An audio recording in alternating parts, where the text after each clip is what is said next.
Hi, my name is Rich Lander. I'm a program manager on the .NET team at Microsoft. I work on the .NET Framework, .NET Core, and NuGet. I've worked on every .NET release since .NET Framework 2.0, building features for big servers and small devices. I'm also a .NET blogger, tweeter, and spend time in the .NET org on GitHub. Today I'm going to talk about the improvements we've been making to NuGet in Visual Studio 2015 Update 2. Many of our updates are based on community feedback. We've been listening. We're going to talk about three categories of changes today: making NuGet easier to use, making it faster, and making it easier to collaborate as a group on projects that use NuGet. Today we're going to talk just about the NuGet client experience. We've also made many changes to the NuGet.org service that help with client performance. I'm not going to go over those today, but it's true that service changes are also helping to make the experience better, and we'll continue to do that. I'm going to talk about the changes we've made and then show you them live in Visual Studio 2015 Update 2. Project files are the center of the universe for any developer. Some care about how these files are updated, some don't. Where it becomes really important is when you are collaborating with other people with source control. You don't want to have to see a lot of diffs in project files, and you really don't want conflicts. NuGet hasn't been the best citizen on generating diffs and conflicts in your project files. We have a new model now that I think you'll like. NuGet no longer updates Visual Studio project files like csproj.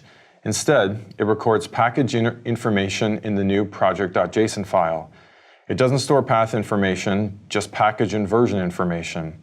When you update the package, you get a diff, but that's a diff you want, and it doesn't conflict with your collaborators.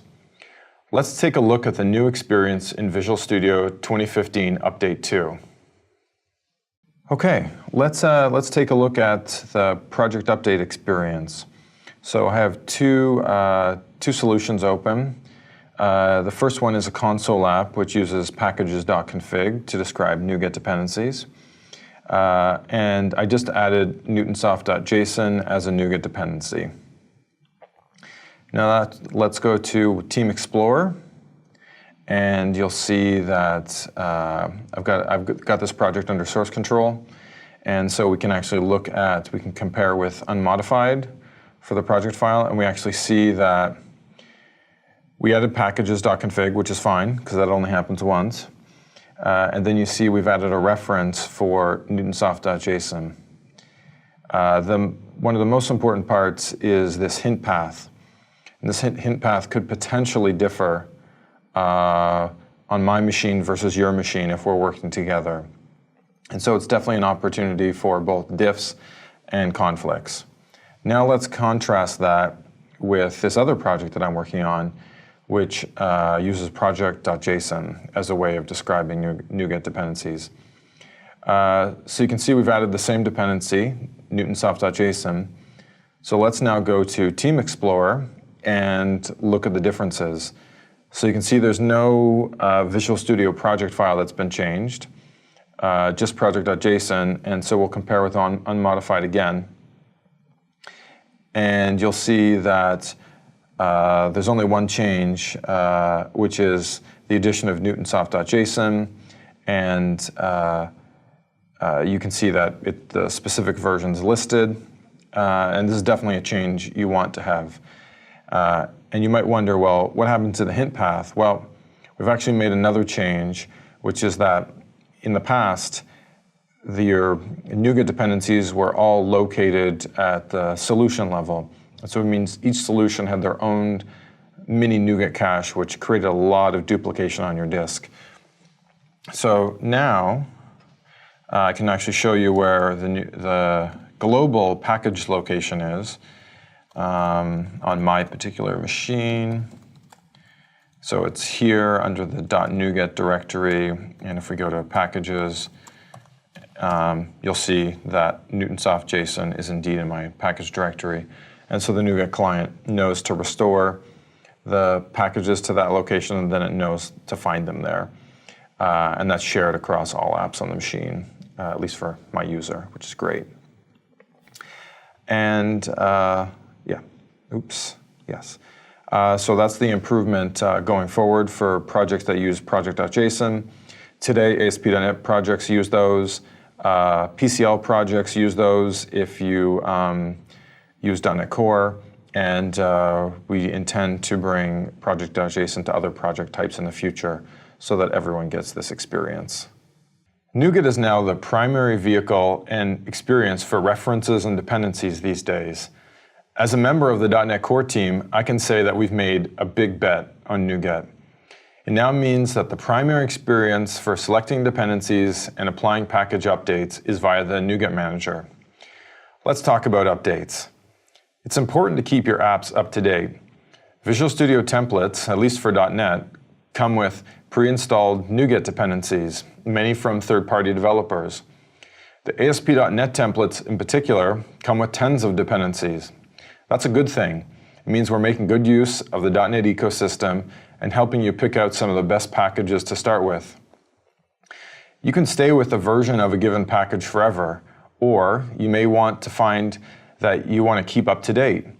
Package authors tend to add new features and fix bugs. Those can be helpful to you. It's not easy to keep track of 20 different open source projects. Instead, the NuGet client displays all the updates available to you. We've made that experience faster and easier to use. It works better for projects at the solution level and across multiple NuGet feeds. Start updating. Let's now take a look at the new updated experience live in Visual Studio 2015 Update 2.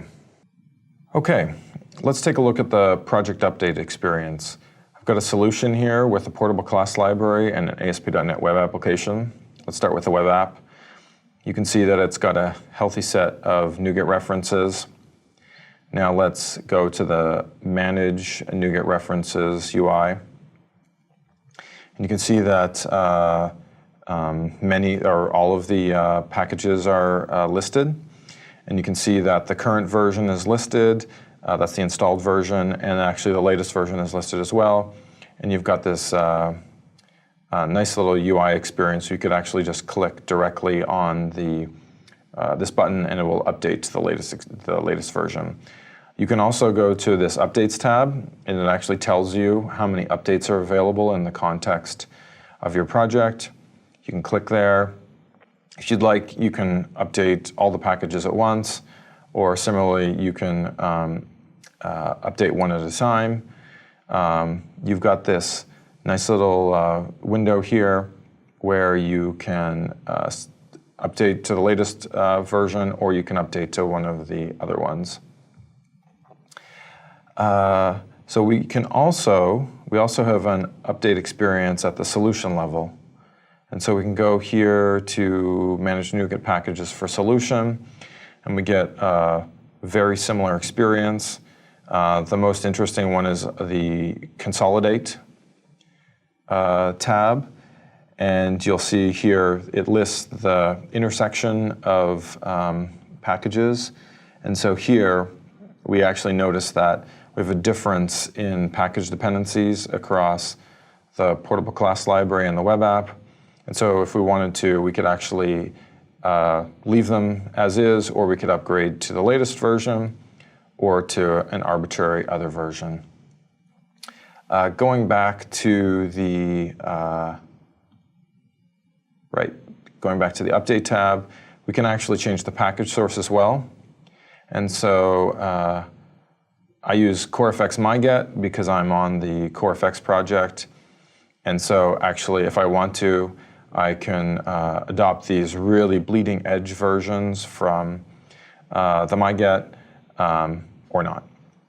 And so you have a lot of control over the NuGet view that you have through the NuGet Package Manager, and it's really easy to adopt updates as they become available and you're notified of that. Thanks for watching this video and learning more about how we're improving the NuGet experience. To recap, we're focused on performance and usability. Much of that feedback has come from you, and please keep it coming. It's a great time to be a .NET developer, and NuGet is a big part of that. I hope you have fun building your next project using Visual Studio and .NET, and of course, your favorite NuGet packages. Thanks.